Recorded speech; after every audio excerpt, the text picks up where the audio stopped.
Hi there, everyone. Welcome to yet another episode of Practical Marketing Tips for Small Law Firms, where we interview industry experts about proven, used today attorney marketing strategies. In case we haven't yet met, I'm your host, Cara Pryor. I'm the president of James Publishing. I'm also the founder of our marketing amplifier system. And, I really spend most of my time strategizing with lawyers on how to improve their marketing results. And today we have a special guest with us. I'm excited to welcome attorney David Crum. David is the CEO of a $12 million law firm group with 3 divorce and family law firms in New Mexico, Colorado, and Nebraska.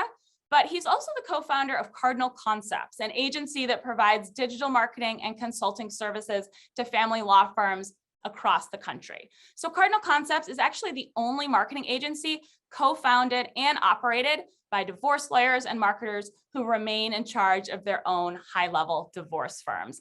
David has more than 60 people on his team. And if all that isn't enough, David is also the author of the popular book, Confessions of a Divorce Assassin: What You Really Need to Know About Your Case, Your Kids, and Your Lawyer. David's an attorney, he's an entrepreneur, he's an author. We're super happy to have him here. Welcome, David. Thanks so much for being here.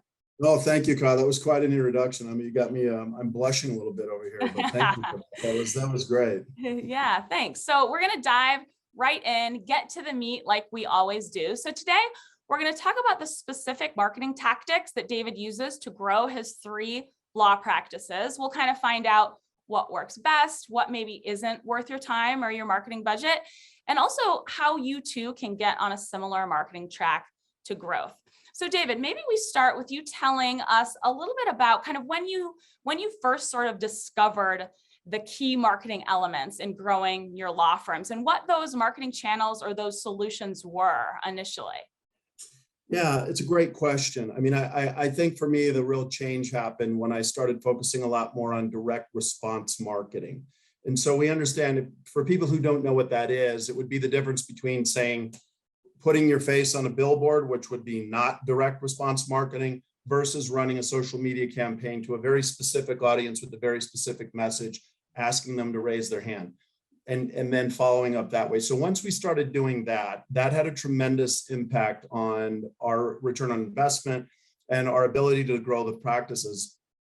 And really, though, it was focusing on SEO. Like, we had decided at some point, because we were dominating the PPC space, SEO services are pretty damn sketchy. As you probably know, it's hard to find good people in that area. But once we unlocked the keys to that, that's what really drove the growth of our firms. And we'll probably talk about this later, but almost 50% of our traffic is now coming from organic sources. Nice. So it's a huge thing to understand in that space. Oh, that's sweet. Yeah. So then what % of revenues do you kind of devote to marketing at your established firms? Or maybe instead of dollars, I should ask, what percentage of your team's hours are typically devoted to marketing? Yeah, so we looked at this in a couple of ways when you sent the question. It's a great question. If you're so I'm just going to talk about our firm in Denver because it's the sort of the easiest one to talk about. But we looked at it, and if we're talking about just ad spend, we do that as a percentage of our gross revenue. And this year we're targeting about 7% of our 7% of our gross revenue. So we're making over $4 million projected at that firm. And so I'm looking at the number. I think we're spending like $280,000 or somewhere in that on just for advertising. Okay. And then if you add the team expense in, because we built out our own team that's split between the 3 firms, it goes up to about 10%. So 10% of our entire, it's a 10% of our full revenue is what we're spending on marketing resources. So you have a dedicated marketing team, correct? We do. Yeah, we built a team. The team is up in Denver. That team supports US legal groups, which is the 3 firms you just mentioned in your intro. And then that is the core team that is Cardinal Concepts as well.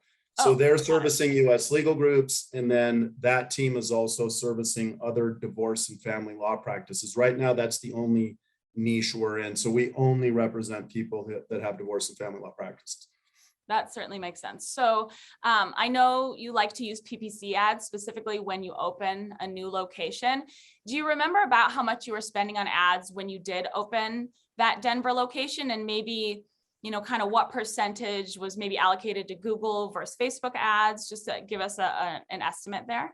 Yeah. I don't like to remember that because that was very heart attack inducing for me, because we were losing money every month there. But Yeah.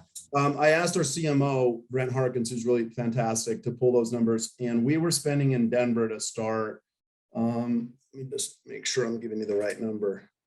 We were spending $15,000 a month on PPC, and I think another $5,000 on social. So we had about a $20,000 a month marketing spend. And what were you typically promoting, David? So what were the, give us a little idea of what the sort of ad copy was like, or what some of the campaigns were like, or what they're like now? Yeah, I mean, anyone who's in this field is going to know that custody is a big one. So I'll just give you an example. Custody, we had a lot of campaigns around custody messaging. And what we're typically doing is just sending people to a customized landing page, not to our website. So that's a big mistake everybody makes. But, and then the call to action varies. It can be that we want them to call, or we want them to download a piece of content, which they do a lot. Or they just want to submit a case evaluation for us to take a look at their case. So we do that a lot. So most of our traffic is going to be coming to us from, either phone calls or form submissions. And we have a ton of content for people to download. And that goes back to that direct response marketing style of promoting your practice. Yeah, so those folks who are requesting those giveaways or those ebook downloads, I would imagine they require a little bit more nurturing. Are you keeping in touch with those leads that come through kind of the top of the funnel with, requesting those giveaways? Or how do those differ from, the folks that come in on, an offer for a free consultation or something like that? Yeah, I mean, this is really critical for people to understand, because a lot of attorneys think that, hey, because this person didn't call me or didn't hire me, or even had a consult with me and didn't hire me, they've decided not to hire me. And that's just not correct. What they've more likely done is just decided to push that hiring decision somewhere down the line. So you need to, it's exactly what you said. Every one of those campaigns has a follow-up sequence. It's just an email follow-up sequence. It's not very pitchy. We're not saying you need to hire us. We're just saying, hey, here's what you should be thinking about in your case, and here's how to add value to going through your divorce case. So yeah, every single person who opts in should be in a follow-up sequence. Nice. So often that is missing. Actually, it's quite rare that I talk to attorneys who have that automation or have that nurturing sequence built out. And it's exactly what you just said, right? It's further educating those folks who inquired and just didn't sign right away. How can you convey your caring? How can you stay top of mind by adding value? And often I hear from attorneys who say, I just don't have the time to create these nurturing sequences. Well, sometimes it's a write once and really use for years, right? With maybe some tweaks. Maybe you can talk about that a little bit. Yeah, I mean, there's a lot of ways to get around this, and attorneys hate this stuff, but you've got to be able to leverage some of this stuff. So if you look at some of the sites that are out there, like Upwork and Fiverr and places like that, you can find somebody at whatever skill level you want.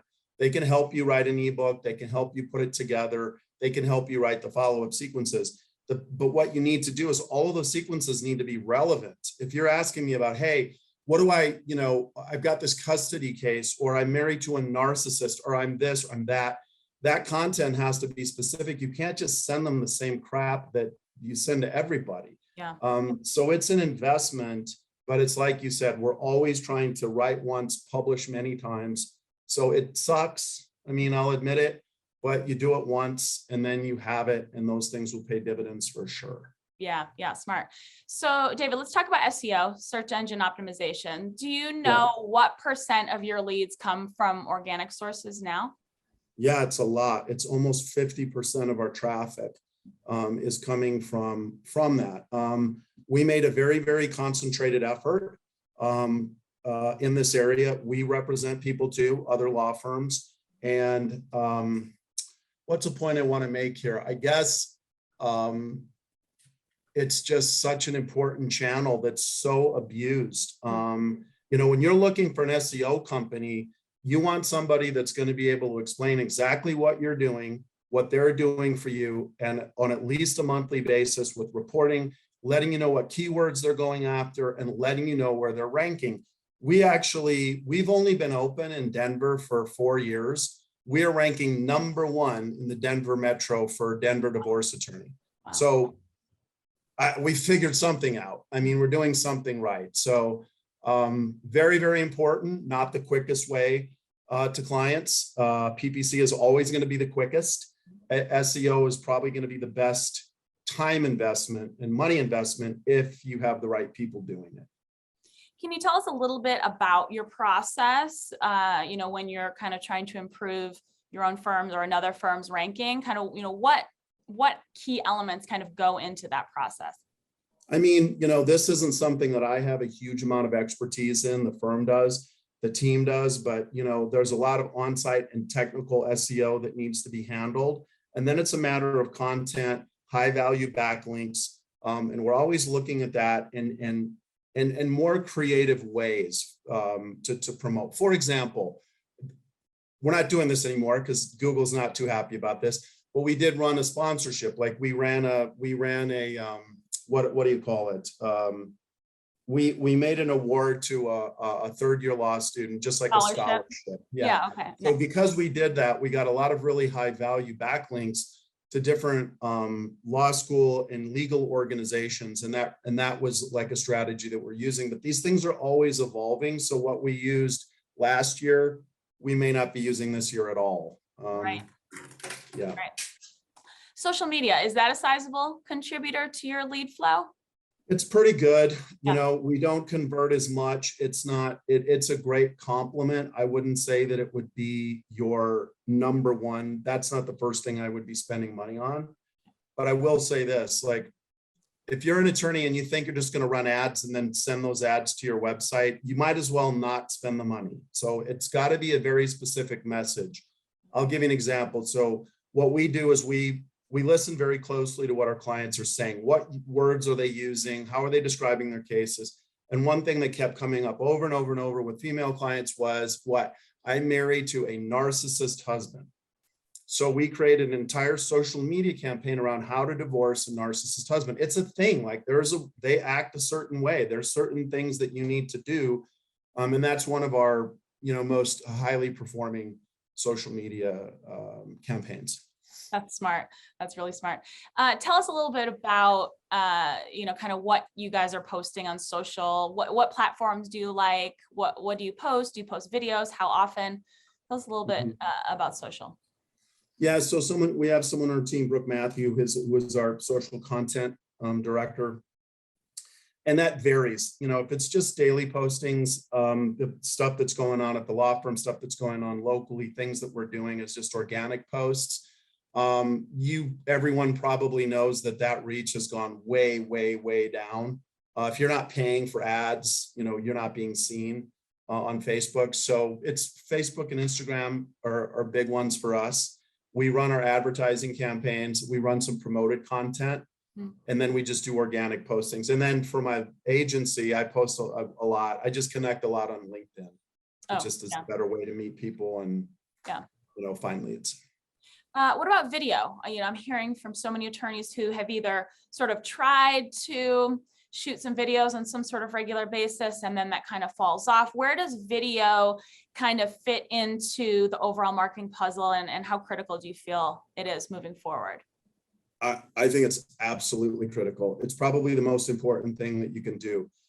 So what I would recommend everyone to do is just find someone you can work with, some affordable studio where you can go in and shoot. This is not like a $10,000 project, right?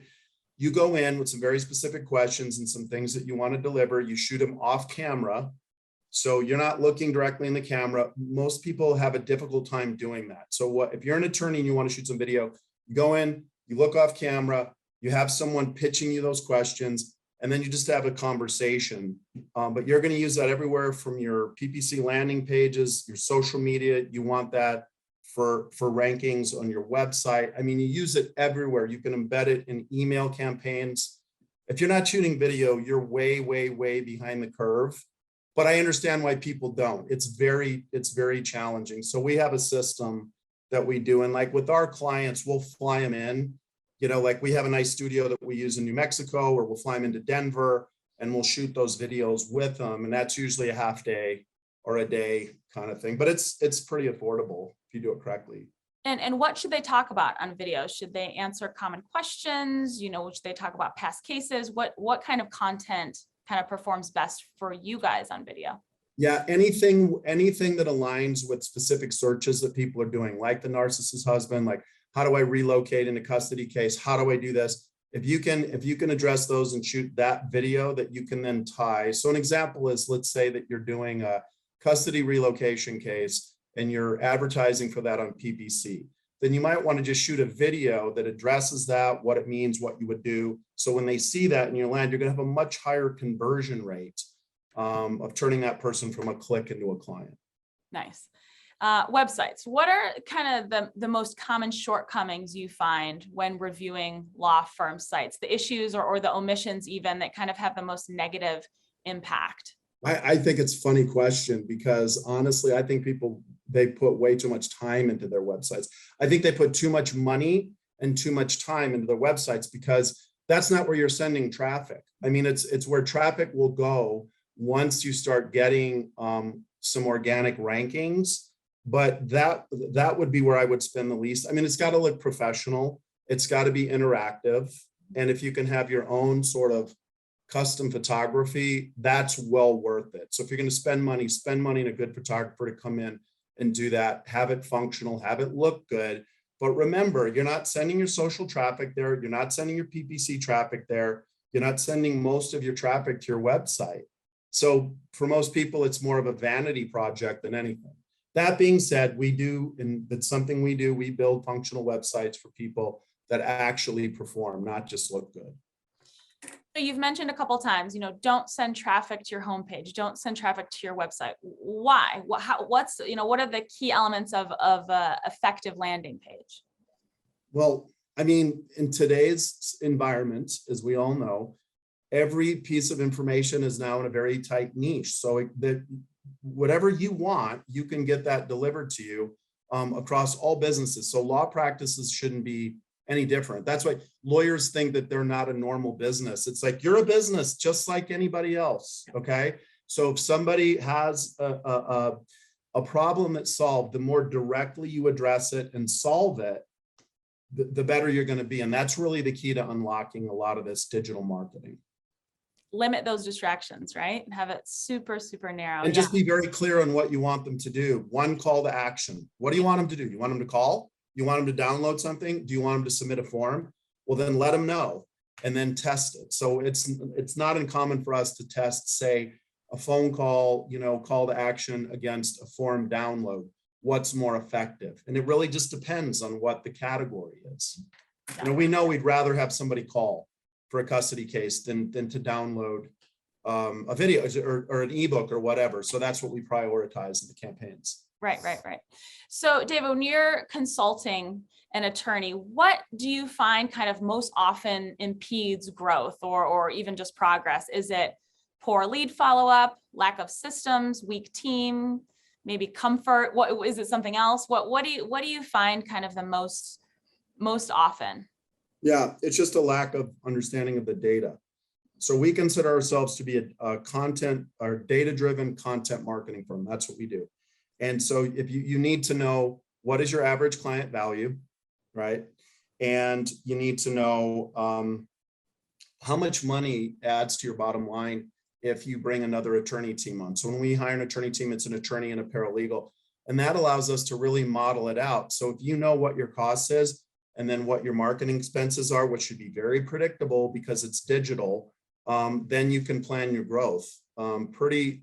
But people don't usually have a grip on those numbers, and it's kind of scary because you're going to have a cash flow problem probably if you start spending a lot more money on marketing. So you need to be able to weather the storm. So I work with a lot of attorneys on their budgeting and their marketing. And then that other stuff that you talked about, obviously, they have to be able to close leads and do that. So it's lead closing and follow-up. Great. Well, yeah.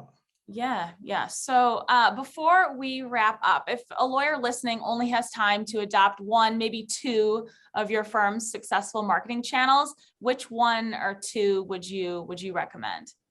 Yeah, I mean, it's always a question of relative strength. Okay. So you can't answer that until you analyze the market, but we just working with two different law firms, one in San Diego and one in New York. Those are very competitive, very expensive markets, yet we still found a way to model, their PPC campaigns to make them profitable. And these guys had some good resources. One of them had a book and one of them had some other stuff.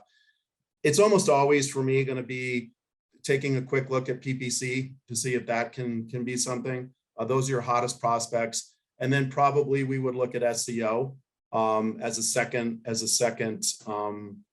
way of doing it, but it would really depend on who's in your market and what the opportunity. Sometimes the SEO is actually a better opportunity than the PPC. So those are typically the two that we would suggest. And then probably third, we would go to social media.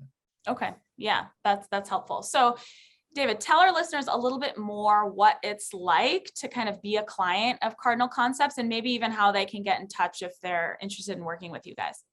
Yeah, I mean, so as an attorney myself, I sat through a lot of, can I say bullshit marketing meetings with people who really did not know what they were talking about. So if you work with our company, we're 100% transparent. You're going to understand exactly what we're doing, why we're doing it, and it becomes very predictable. And also, we're just not going to have you do things that we don't think you have relative strength in. So we're always going to analyze, what does your market look like? What are your best opportunities? We don't have long-term contracts. Do not sign a long-term marketing contract, because you know what you do? You sign it and then you spend 11 months regretting the fact that you signed a year contract. So we have a little bit of a mandatory thing for PPC because we have so much work to do to build it out. But almost all of our legal services are just 30 days notice. If you don't like it and we're not doing the job, you shouldn't have us as your marketing agency. That's not something that happens to us very often though. Mm-hmm. So yeah, that's what I would be careful about. Yeah, I love that approach. And how can they reach out if they'd like to contact you and your team? Yeah, you can just go to cardinalconcepts.com. That's the easiest way to do it. You can submit an evaluation. We're happy to talk to you. You can find me on LinkedIn. It's just David at Cardinal Concepts. You can send me an email, david@cardinalconcepts.com. And like I said, it's usually a quick screening process. And then we get on the phone with the team and show you what the roadmap is to success and how to integrate it in operations for your firm. And then you pick one, or you can pick it all, or a lot of people will engage us to do one thing and then we'll prove to them that we're effective, and then we'll do the rest of their marketing as that develops. Excellent, David. Great. It's one of my favorite things. I love working with attorneys, especially divorce attorneys that want to grow their practice, because it's really not that hard, but it does take some work. And we've been doing this for over 25 years. So we kind of have a good idea how to do that. Yeah, well, we could definitely feel your passion for it. So I do appreciate that. And thank you so much for sharing your wisdom, sharing your experience with us. You were really great, David. We really do appreciate it. And everyone, be sure to join us for our next episode of Practical Marketing Tips for Small Law Firms, happening very soon. Have a great day. Thanks, Cara. Thanks. Take Bye-bye. care. Bye-bye.